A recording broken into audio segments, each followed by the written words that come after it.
Finally, after almost 7 months of waiting, we get a first look at Viper, and oh boy, what a reveal.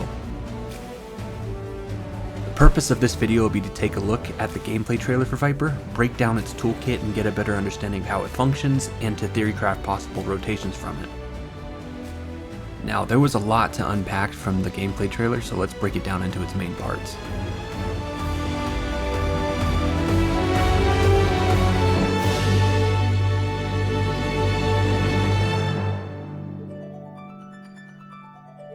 Viper has two main buffs that they need to keep up.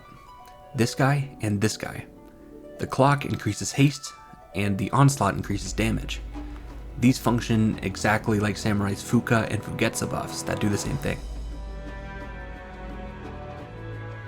Viper also puts a debuff on the target that increases the Viper's damage dealt to it. This debuff is applied by both your Staff Blade GCD and the red Dual Blade combo starter. These buttons apply and extend the debuff for 20 seconds, and it probably extends up to 40 seconds if it follows similar abilities like Reaper's Death Design. The Staff Blade ability also grants one red gem to the job gauge, along with your 2-minute amplification button.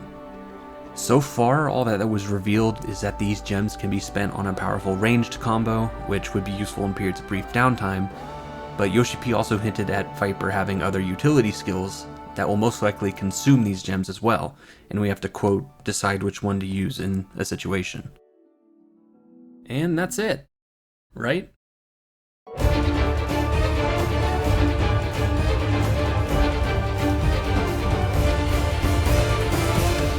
This flashy burst window is your super buffed state, with a 5-part combo and an explosive finisher. To cast Reawaken, it requires 50 gauge or your 2-minute buff, and then you just mash all of your glowy buttons for some serious damage. Put all of this together, and you get a fluid job of executing combos to maintain your buffs and debuffs, while building gauge to spend on your big damage. So Viper has a very fast and flashy kit, but how can we put all of these elements together to create a solid rotation?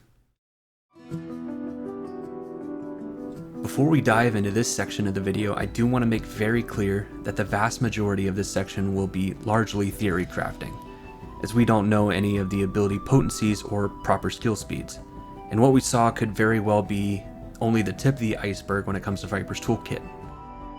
The purpose of the remainder of the video is just for fun, and to stimulate conversation going forward, and will most likely change depending on information gathered from the upcoming media tour and with the release of Dawntrail.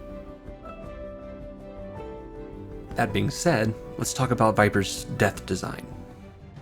I say death's design because I think it has the same gameplay mechanic where you're meant to have permanent uptime on it like Reaper does. Achieving this largely depends on what order you do your combos in and how you start your opener. In this example, Yoshi P starts his rotation with the Staff Blade to apply the debuff and finishes the combo to get both the haste and damage buffs. He then reawakens using his 2-minute buff,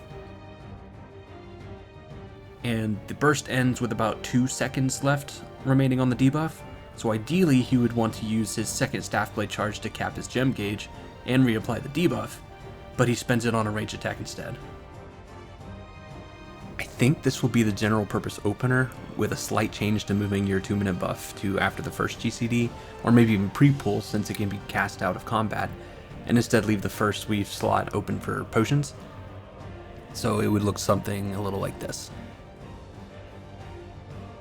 This will allow you to use the 2 OGCDs that Yoshi P skipped before Reawaken. I think the general dual blade combo usage will follow a 2-to-1 flow, similar to how Monk is currently in Endwalker, meaning that you'd perform 2 dual blade combos starting on 4, then a combo starting on 5, which would happen around the time you need to refresh your debuff. Or assuming the Staff Blade combo has a higher total potency, then you can do that instead, as long as you won't overcap on gems. In the teaser, one of the most important details is that the Viper didn't have a raid buff, meaning it's probably safe to say that this will be another selfish DPS job. As a selfish DPS job, this means your contribution to your raid group is your damage. In the current DPS meta, about 70% of your team's damage comes from your 2-minute burst. I don't know if it's actually 70%, but regardless, it's a lot. Your job as a selfish DPS is to play those burst windows perfectly and optimally to maximize your team's raid buffs. We already saw an example of an opener, but what about every even minute window after that? When I realized that Viper's burst window is similar to Reaper, I thought, maybe we can do a double Reawaken burst like Reaper has with their double Enshroud. The biggest difference though is that Reawaken doesn't go on cooldown after Blue Moonyo, like Reaper's Enshroud does. Meaning you can just send another Reawaken back to back if you had the gauge for it.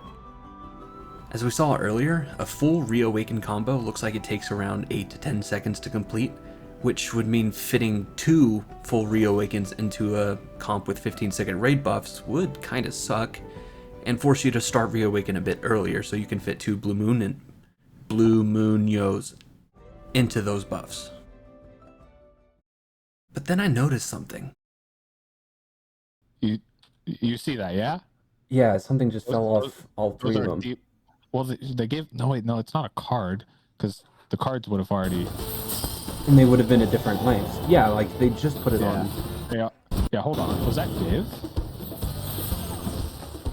Hold on. Wait, go back to the start. So, pops div, 326, pops div.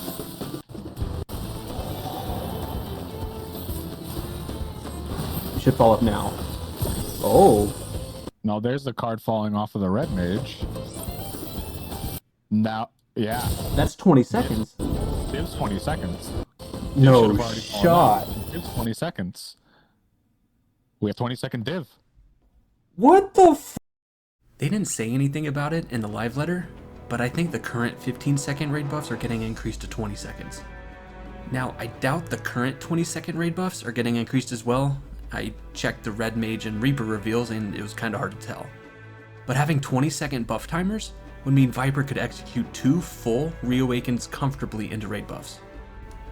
The only thing then is to make sure you A, have enough gauge pooled, and B, make sure none of your buffs or debuffs will drop during this window. I don't foresee dropping the clock or onslaught debuff being a big issue, similar to how Samurai works, but maintaining the debuff may take some finagling depending on how combos line up over the timeline. Maybe for the rotation lineup we need to spend a red gem on a ranged attack filler like Samurai's NP. But assuming everything lines up, an example rotation leading into a 2-minute window would be a dual blade combo starting on 5, about roughly 10 to 12 seconds before buffs, then a staff blade combo, followed by a Reawaken right when buffs go out, and then follow that with another Reawaken.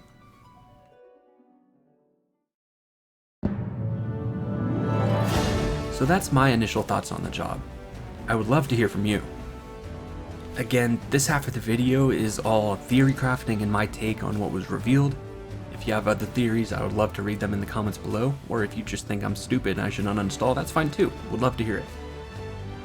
I'm very excited to get my hands on this job come June 28th, and I plan on leveling it to 90 first thing, and then doing the MSQ with the job on stream if you want to hang out and talk about Viper.